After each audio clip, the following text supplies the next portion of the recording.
Please. Hey, coach, I'll start off. Are you planning on sticking with the same starting rotation?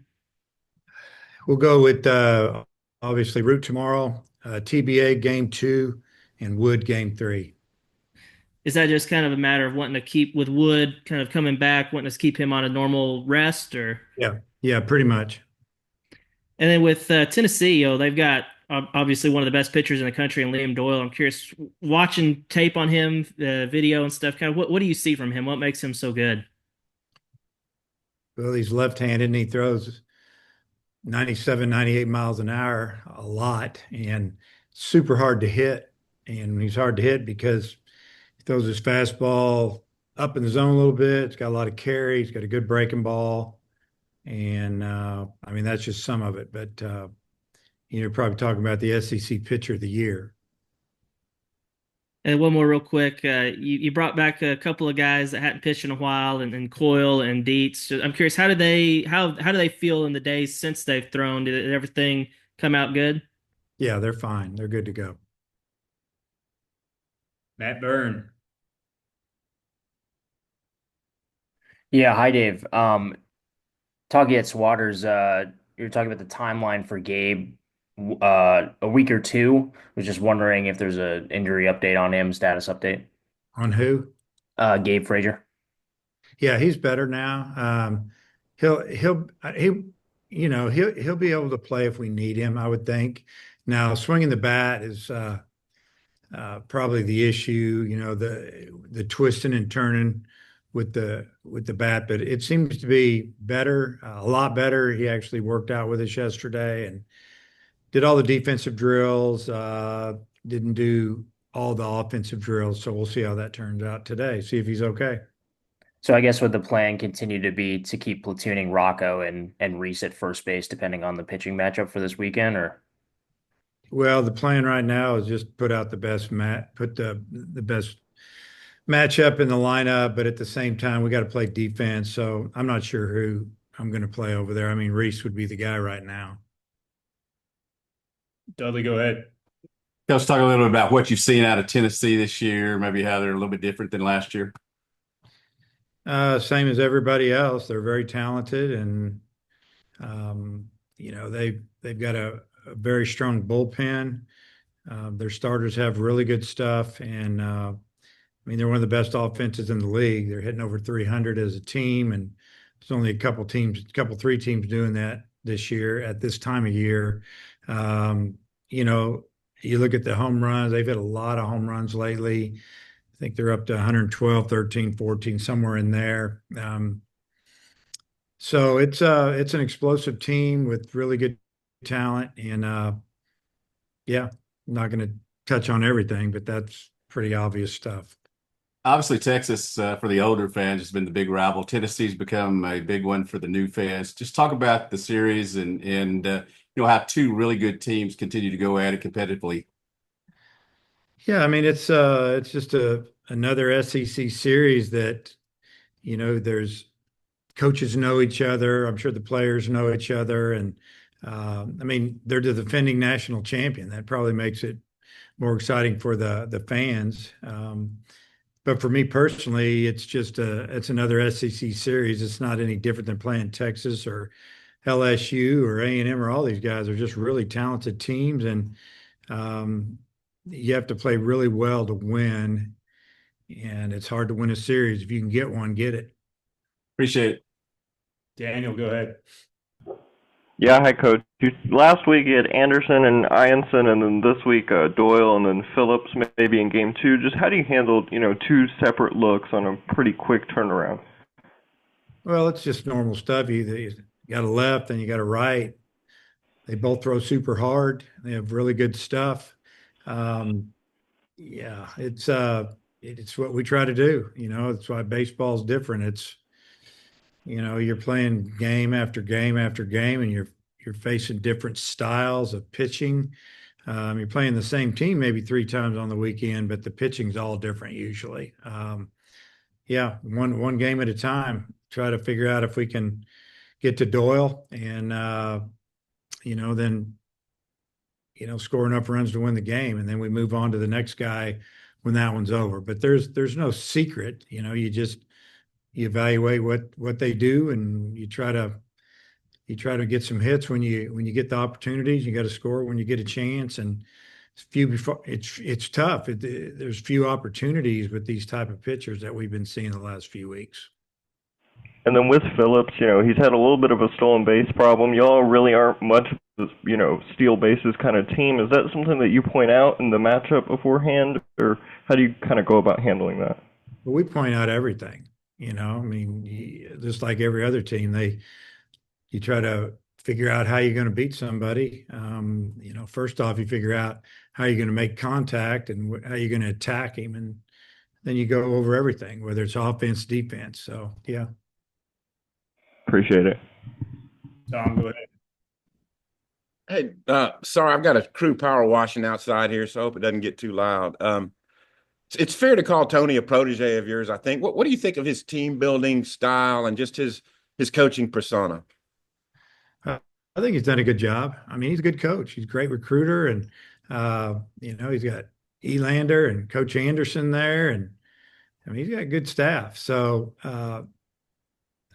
the key is getting them to play hard, and they do. And then they're talented on top of that, and they're at a place that they're supported as good as anybody in our league or anybody in the country. You guys are 9-1 against them in the last 10. And they've been very good during that entire time. Is there a way to explain that?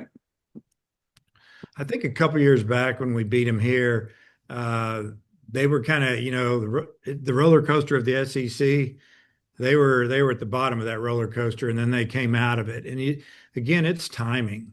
When you play people, whether it's minor leagues, big leagues, or the SEC, when you're talking, 3 and 4 and 5 months, you catch people at the right time, you get them, you're playing good, they're not. I think we've been kind of fortunate that we've caught them at the right time a couple of times. Plus, we've had good teams, they've had good teams, and when you have that, it's to me, it's all about timing. And I don't know where we're at right now. I feel like both teams are obviously at the end of the season, looking forward to the SEC tournament, looking forward to the NCAA tournament. Just going to play. Hopefully, we play well these 3 games, and we play well enough to win a couple. Thanks. Jackson, go ahead.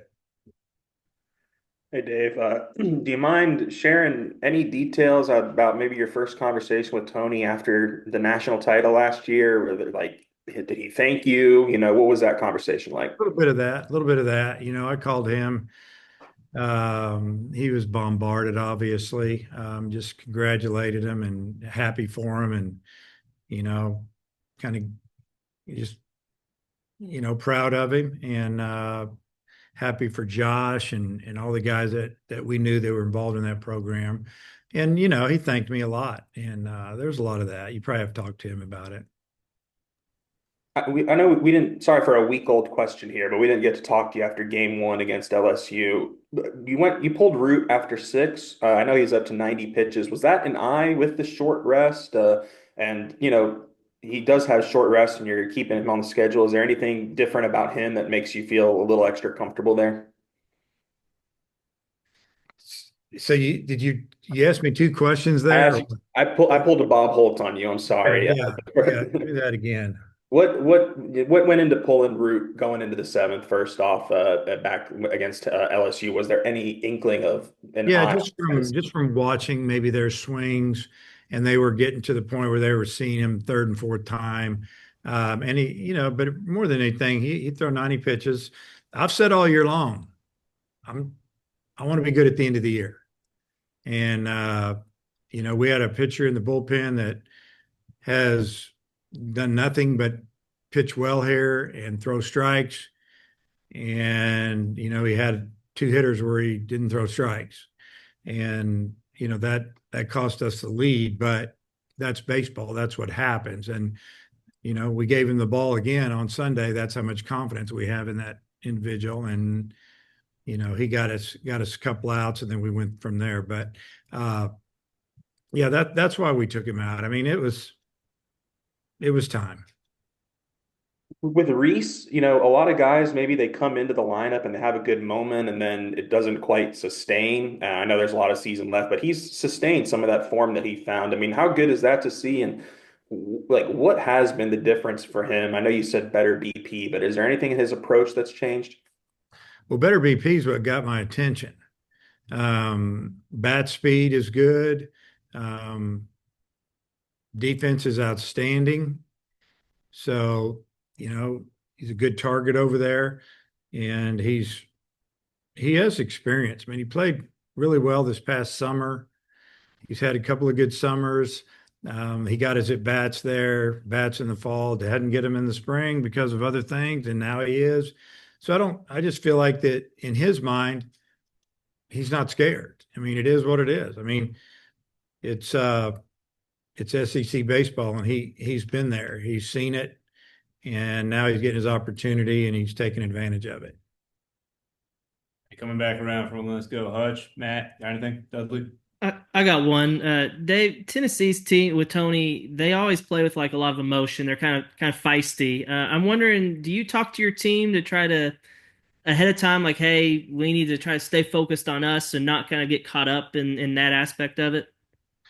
Well, we talk to our team about that all the time. Doesn't really matter who we're playing. We talk about, we can go through all the stats and their players, but bottom line, we just need to know some tendencies, but it's about how we play and how we act. And, if other teams are saying stuff or getting fired up, then we need to do something to slow it down and try not to worry about them, really. Just let them do their thing. We'll do ours.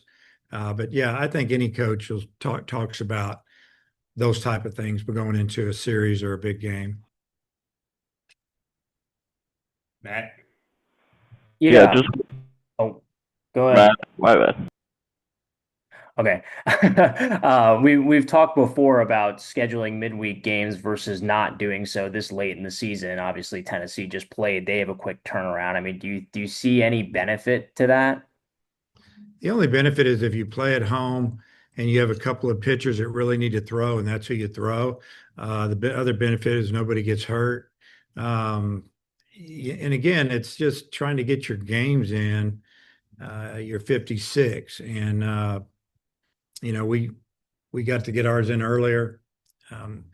There were some teams yesterday that played in our league, and some of them did great, some of them struggled a little bit. But yeah, I mean, it's year to year. You just schedule when you can get teams to come in, and I mean, I don't know. I don't know how they're feeling. I don't know anything about their travel, or I just know we play them tomorrow night at 7.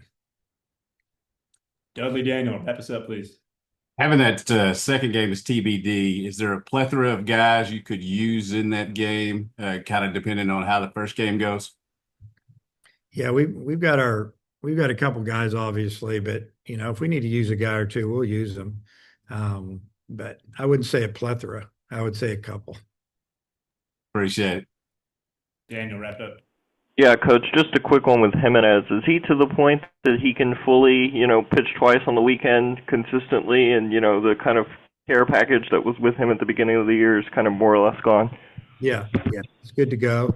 Obviously, it depends on how many pitches or how stressful they were, or was he cruising? And then, he's got to talk to us, communicate with us, tell us how he feels physically, not necessarily how his arm feels. His arm's been feeling great. It's about how your body feels. Coach, thanks for your time. We'll see you this weekend.